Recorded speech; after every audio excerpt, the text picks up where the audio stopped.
J'arrive pas à réfléchir à la question. Oh là là. Où est-ce que je l'ai noté que j'ai oublié?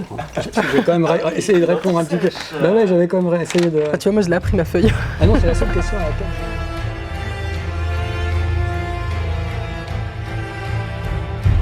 Je m'appelle Lisa, j'ai intégré récemment l'association. Je m'appelle Patrice Véry et je suis dans l'association depuis sa fondation.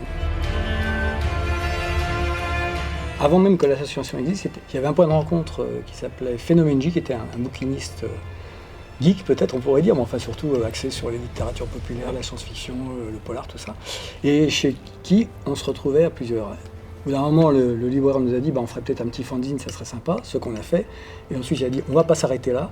Et on est parti sur l'organisation d'un salon qui a démarré en 2011. Et pour moi, ça serait une action que j'ai faite dans les années 90, qui est de décrypter un programme en langage machine sur Apple IIe, donc avec mes petites mains, pour trouver la solution d'un jeu d'aventure en 3 couleurs dans lequel j'étais coincé.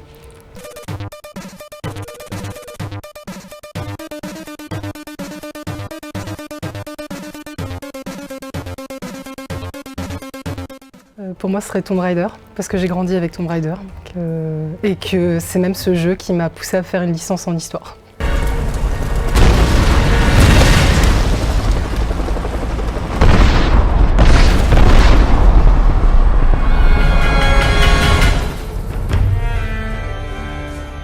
Moi, je pense qu'il y a des geeks sur Angers, mais on les croise uniquement au bar Level Up ou à Micromania. Et justement, je pense que ça manque d'événements autour de ça à Angers. Donc c'est bien que les Geekfest viennent en fait.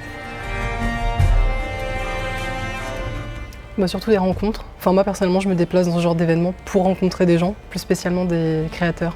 Moi j'aime bien tout ce qui est cosplay du coup, mais aussi ceux qui font de l'art, pixel art, tout ça, je trouve ça intéressant.